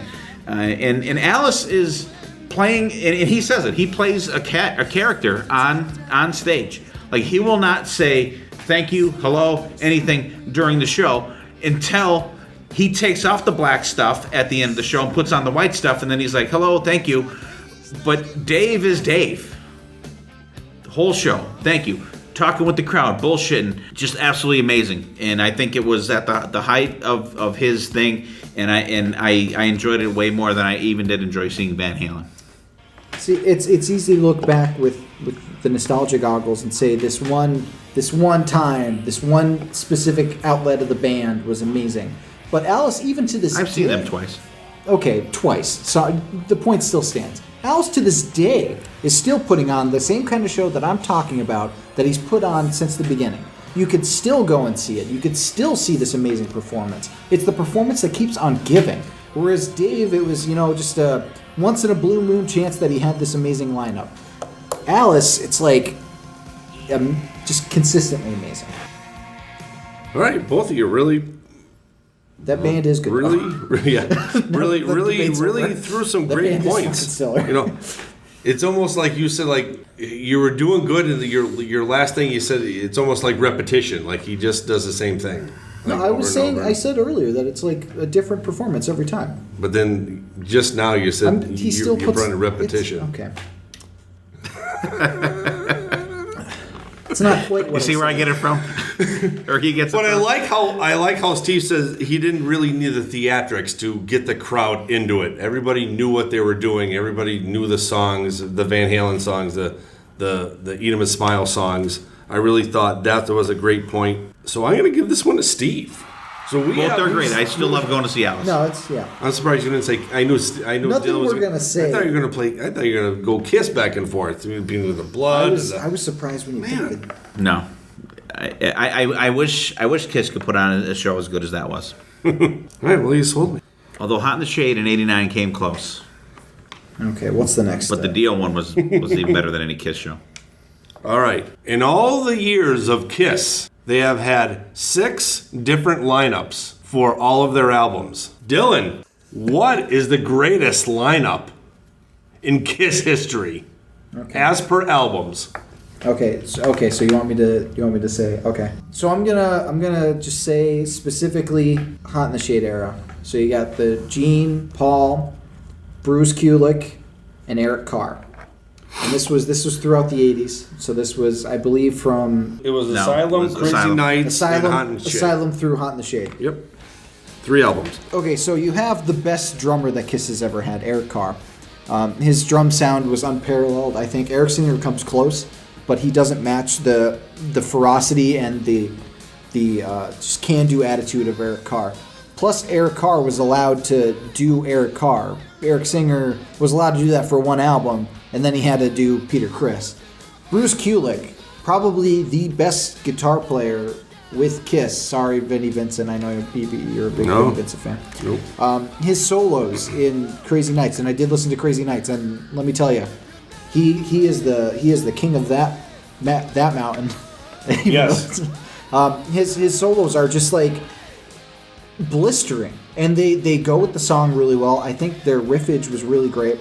I mean, respect to Ace Frehley, but he didn't try to be Ace, and I think that's what made this era so special. They decided to evolve. They went past the makeup era. They went into something different, and it was ultimately a better band for it. And I think Paul sounded his best during this era. His voice was just soaring, and he was able to hit all these high notes. Listen to My Way.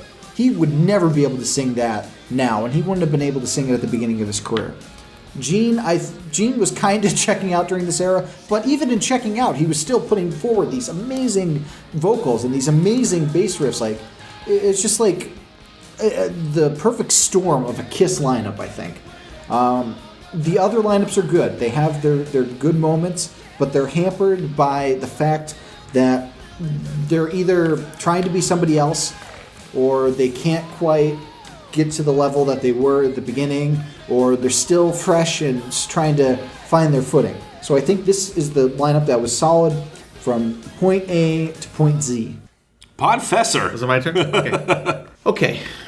I enjoy that period of the band because actually I've been a fan since 1976, and the first time I actually got to see Kiss was in 1989 or 90. It was for the Hot in the Shade tour, which was amazing.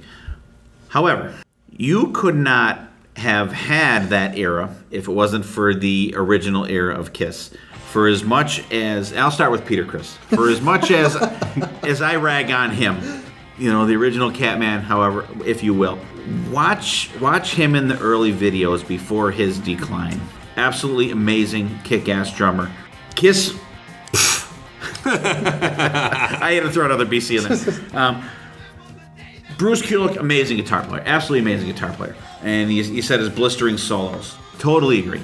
However, when Ace played a solo in a song, it was a song within the song. Totally fit the song. I mean, listen to the solos in songs like even just the melodicness of Detroit Rock City. Listen to the solo in Shock Me. I know it's the Ace song that's out there, but there's certain Kiss songs, and the classic Kiss songs, that if they're not played the way that Ace played them, people are like, what the fuck?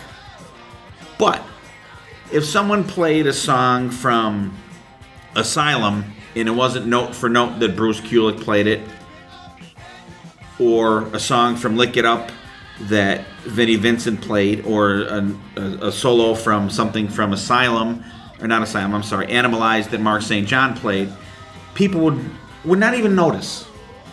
People would not even notice. But if they played the solo different for like Firehouse, people will be like, what the fuck was that solo? What the fuck was that? These solos in these songs by Ace were integral to the Kiss catalog. Paul and Gene, you say about Paul's voice, it was great in the 80s, absolutely. But you have that foundation in the 70s. They solidified the band. You wouldn't have had that shit if it wasn't for the stuff that came out early. Production shit on some of the albums, like Hotter Than Hell, people don't like it. I don't mind it at all. But like, you're never going to have songs from Kiss for as much as, and I love the 80s Kiss shit. I absolutely love it. But you're never going to have songs out of that era or, what's going on now, like Parasite. You're not going to have another Parasite. You're not going to have another Strutter or Black Diamond or, for as much as I hate it, Rock and Roll All Night. They've been chasing that song since it came out. Listen to the other anthems that they tried to have since then. They will never be able to have another Rock and Roll All Night. They will never have another Detroit Rock City. They will never have another Shout It Out Loud. And these songs are songs I rail against, but they are the foundation of Kiss. They are the songs that every single other version of Kiss has been chasing since they picked up a guitar in the studio to make new albums. Okay, that might be the case, but you did say when the Kulick brothers played the stuff from 80s Kiss, the crowd went nuts. So the only reason that more people aren't saying that they prefer the 80s stuff because they don't play the 80s stuff, because they're just like stuck in that mindset of their youth. And the one thing you were saying about Peter Criss is like he was great before the decline. You have to have like an asterisk next to that lineup. It's like, okay, they're only good from this album to this album. Then this person wasn't in the band, wasn't really playing anymore. And then, whereas my lineup, front to back, if Eric Carr didn't have health issues, they probably would have kept going with it. Whereas your lineup could not sustain itself because two of the members were like on drugs and like doing stupid shit. My era of Kiss was able to form as a band, put together kick-ass albums, and the only reason that they weren't going to this point was because of Eric Carr's declining health, I think. Be that as it may, I agree to a certain extent. However, they booted them guys out to get the original guys back. I know it was a big cash grab, but that's what the people wanted. The people wanted the classic Kiss. And don't get me wrong, I love all eras of Kiss. I really do. I really do. I'm one of those, if people out there want to put quotations over me. But you need that foundation. These guys, they're the ones that were living in fucking squalor to make it, writing these songs. Like I said, it's, for me, people talk about the makeup. For me, it's about the music. You have that foundation. They will never again write songs like that again. They've always been chasing sonically and musically, song-wise, that initial period. See, but when they reunited that lineup, it still didn't sustain itself. So it doesn't work. It clearly doesn't work. The album that they reunited with, like, most of the songs didn't have Peter Criss. One song had Peter Criss on it, and like maybe like a couple had Ace on it. Whereas every single album that my lineup put together, each member of the band was pulling their weight. You can't say the same thing for the original lineup. As good as they were and as foundational as they were, it's like with the Beatles. The Beatles didn't start off with Paul, George, Ringo, and John. You had Pete Best in there. That's the foundational lineup. But that doesn't mean they're the best lineup. I know I'm going to get fucking stoned by everybody for this. I just think you need, just on Ace's contributions alone, you do not have a solo from that era of Kiss that you can hum along to. Oh, fantastic! This was the best one of the night. Maybe I should have saved this one for last. That would have been a good one to end on. Yeah. Hey. I really like how Dylan kept saying Peter couldn't sustain, but you have to think they're on 8, 9 albums in this time period compared to your 3.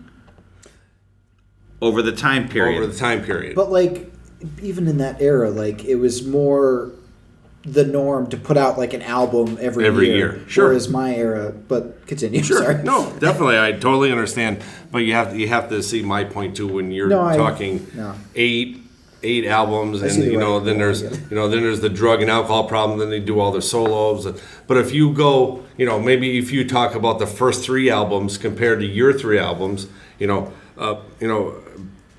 then Steve had some great points about Ace's solos, how Ace would throw out these solos, and then all the fans would notice, well, Tommy Thayer, it's all right, but it's not Ace.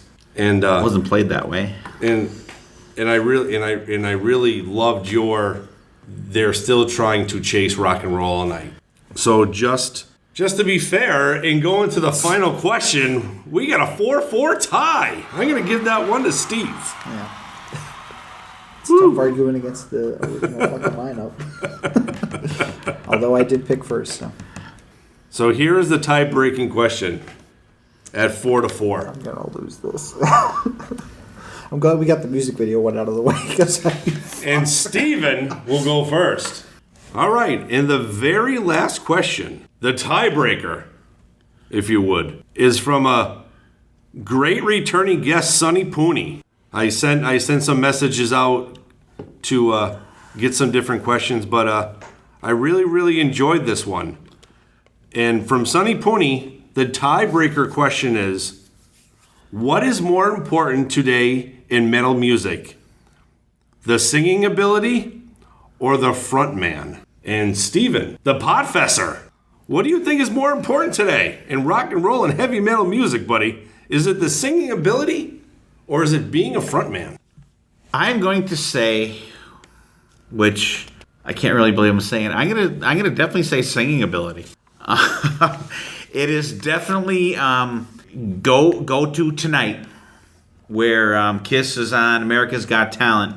Haven't seen it yet at this point, but apparently there were piped in vocals for Paul. I don't know, can't say for sure. We have heard Paul's vocal troubles and other singers out there, but in a bad way. But BC and I went down. We saw Glenn Hughes a couple weeks ago, and this motherfucker can sing. It is so much better when you go to a show and the guy can sing. I love frontmen. Love David Lee Roth. Kick ass. I would argue that he is a very good singer on the albums. Live, he kind of talks through a lot of shit. But for me, and like I said in the last question with Kiss, for me, it was always about the music. And Paul Stanley's my favorite guy in Kiss. I'm just going to throw this out there now. He always will be. But if Paul Stanley sounded then like he does now, I really don't think I would be the big of Kiss fan as I am right now. For me, it's about the music. Love the concerts, love live shit. Go see Rush, okay? They're not the most energetic band. They're not running around the stage. They move, but listen to Geddy Lee's vocals. They were still really good when they got done. Foo Fighters. I went to see them, saw the whole show. I knew like 5 songs. And they're in my top 5 concerts. Why? Because Dave Grohl fucking absolutely killed it. And the dude sat in a fucking chair for the whole show. The dude can sing. And I love the visual part of rock and roll. Absolutely love it. But you need the music. You need the vocals. You come out from a show you're like, oh man, the guy sounded like crap. Listen to, I love a lot of Puddle of Mud songs. Love them on album. Watch them live. He sounds like ass. He sounds fucking terrible. And he's a piece of shit. And yeah, he's like this, he's a I don't know, person. like Scott Stapp is a criminal or whatever the fuck he does. He's a horrible person. But for me, it ultimately comes down to it's about the music, and that's what it comes down for me. The music and the vocals. And I love a good front man. But you need to deliver visually and sonically. I noticed you said visually first when you said the thing I think that's unique about rock and metal are that the visual component is pretty essential. You have somebody like an opera singer who's literally just standing in the middle of a stage, holding their hands, out to their chest, not moving at all, singing absolutely beautifully, but it bores me out of my fucking mind. You need that visual element to keep you hooked. A good voice could bring you into a thing, but a good presence can keep somebody there watching the concert. And the thing with Dave Grohl, he still had stage presence in the chair. That's why he kept your attention. He was rocking out. He was jamming. He was moving across the stage on that chair. His vocals actually that night weren't that great, but his presence was everything. And you look at David Lee Roth versus Sammy Hagar. Sammy sings very well. He doesn't have the stage presence that David Lee Roth has. He's jumping around the stage, keeping people entertained. A good singer is nice. It's great. It's good to get people interested. But bands make their money on live shows. Things that are appealing to the eyes as well as the ears. But everybody is looking at the stage. Everybody is waiting to see what the lead singer will do. Mom said when we were watching Judas Priest, she's like, wow, that Rob Halford really didn't have any stage presence. And that was the only thing she talked about. She didn't talk about how great his voice was. And the same thing with Ian Gillan. Like, she was like, God, they didn't really have that much stage presence. That was all she said. And I think that's so important, is the visual element of these shows. Any other genre of music, country, you could have the guy just standing there playing guitar. It's fine. But rock and roll is about the spectacle. It's about the bombastic energy, the craziness of the musicians on stage. So I think having a strong frontman like Bruce Dickinson, who's running around the stage, who's doing these awesome things, interacting with the band, getting the crowd pumped up, is crucial to a band nowadays, because recorded music, it's not doing as well. It's the live stuff that gets people giving money to the band. That's where they make their money. So they need that visual element now more than ever. You have some good points there, Dylan. Thank you. However, So did you. number one, we don't cover opera singers on the show. Number one. He was using that as an example. I'm saying in metal music. It's not a format. I understand that. I'm saying in metal music it's important. I understand that. I thought it was a good... However, if you didn't have Bruce Dickinson, fucking amazing, absolutely amazing. But if you didn't have those bombastic albums that he sang on, that people got to love the music, they wouldn't be playing those songs live now. And Bruce Dickinson, again, look what happened with Iron Maiden with the shitty Blaze Bayley vocals. I like some of them, but by and large, the Maiden fans did not cotton to Blaze Bayley. They wanted Bruce back. I think when Blaze Bayley was in there, they would have rather have fucking Paul Di'Anno back, which Paul Di'Anno has his great points too on Maiden. But like, you need that foundation of songs and good vocals to get these albums and songs for people to want to go and hear them live. Now, talking about Blaze Bayley. Blaze Bayley wasn't great with you, and you said this in the Blaze Bayley episode. His stage presence was lacking, and that's what turned you off of the Blaze Bayley stuff. You said his voice sounded great live, but his stage presence was lacking. Compared to Bruce, it's the stage presence.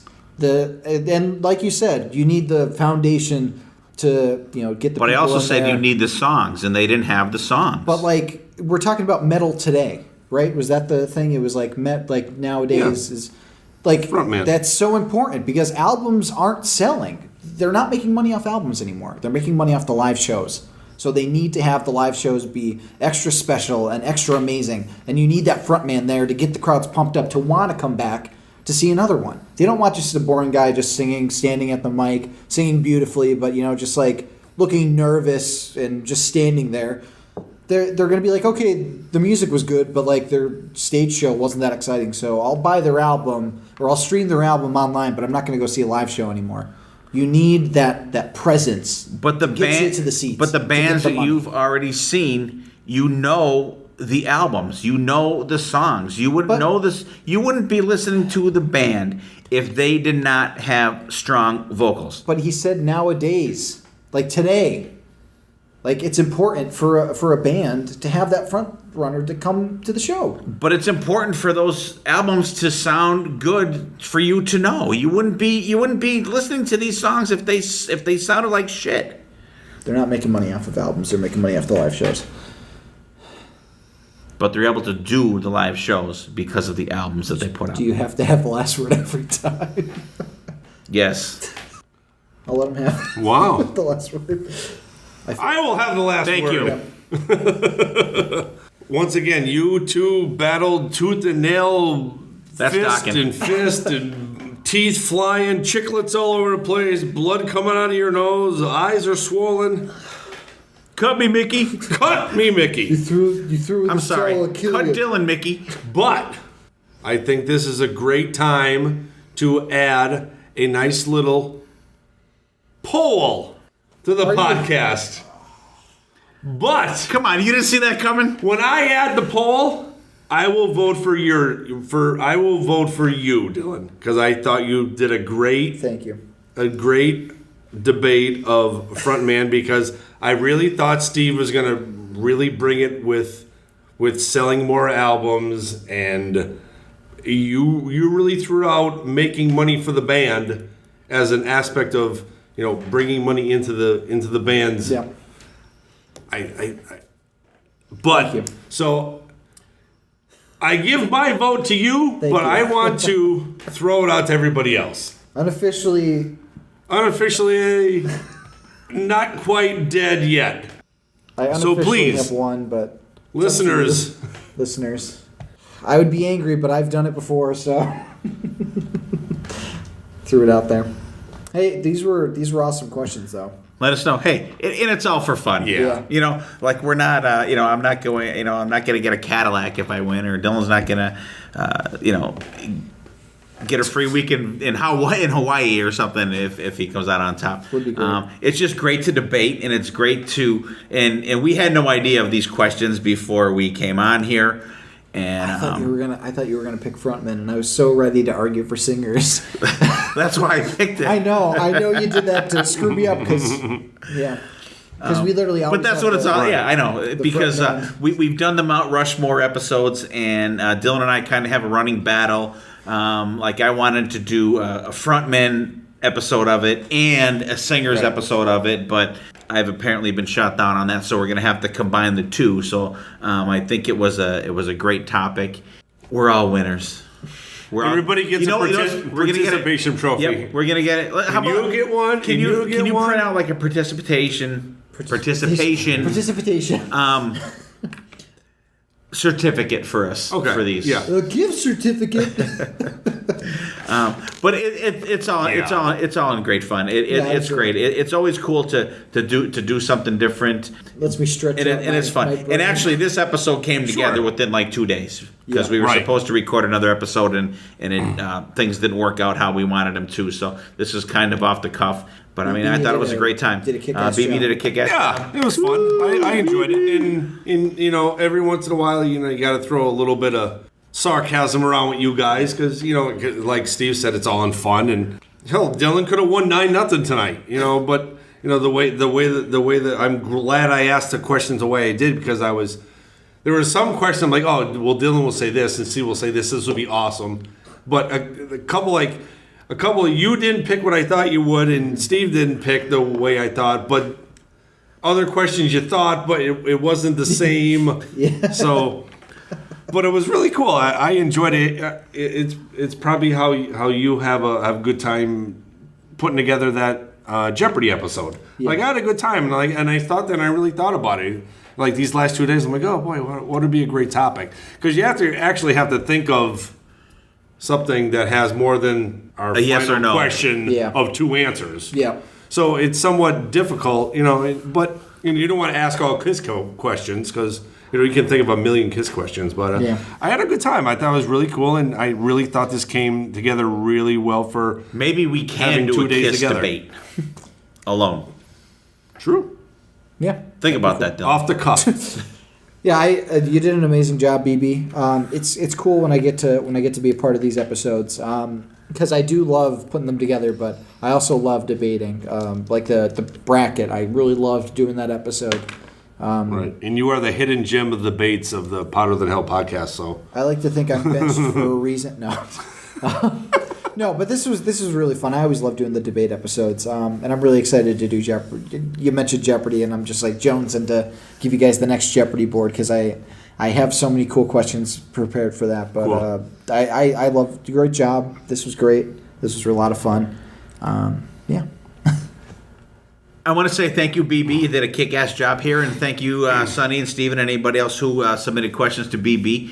I didn't even think that he would would do that, which was really cool. Yeah. And I think it was cool. The episode came together real quick. It was a lot of fun to do. I love the debate ones. There's no wrong answer in any of these, especially the ones that I got wrong. Except if you picked Dance of Death as the best Maiden album. Yeah, that's the album good, art. Album cover. Yeah. But like, and it's funny too, because like me going up against Dylan, it was like old school versus new school, and A lot of the arguments reflected that too. yeah. But it was great, and anytime you could talk Kiss or Maiden or Priest or Except whatever, for the video one. I know, and I was like, I want when he picked I Hot for did that. Teacher, I did I'm that like, to take it away from him. I know, I'm like, Take it away from fuck, him. I'm like, how the fuck can I go against that video? And the Twisted Sister one was like the closest one that I could have got. That is also a good video. Yeah, although thinking about it, maybe I Want to Rock might have been a little bit better one visually to go for on that one. But we're not going to take it as just like a little more out there iconic wise. But great episode, and once again, thank you for everybody that cast a vote for us for the NEPA music, the Steamtown Music Steamtown Awards. Music Awards. I always Thanks, get that everybody. wrong. And once again, thank you, everybody. Thank you for listening. BB, great job tonight. Dylan, great to have you. Me and you going You're head a to good head. opponent. You're a good opponent. Again, we'll get BC back. Hopefully he comes back from his assignment and has a good time at the Wham tribute show. And maybe he'll wear the Donald Duck suit to the next episode. Yeah, you sweet. never know. Actually, maybe we'll make him wear that at the next Rockin' Pod Expo. There you go. You can rival And, the Rock and Roll Combat guys, right? Were those the guys that wore? Yeah, that? they had that. Dresses. They wore the Vinnie Vincent stuff. But once again, thanks out there, everybody. We love you guys, and keep sharing us out there. Keep talking about us. We will check you out next time, and there definitely will be a next time.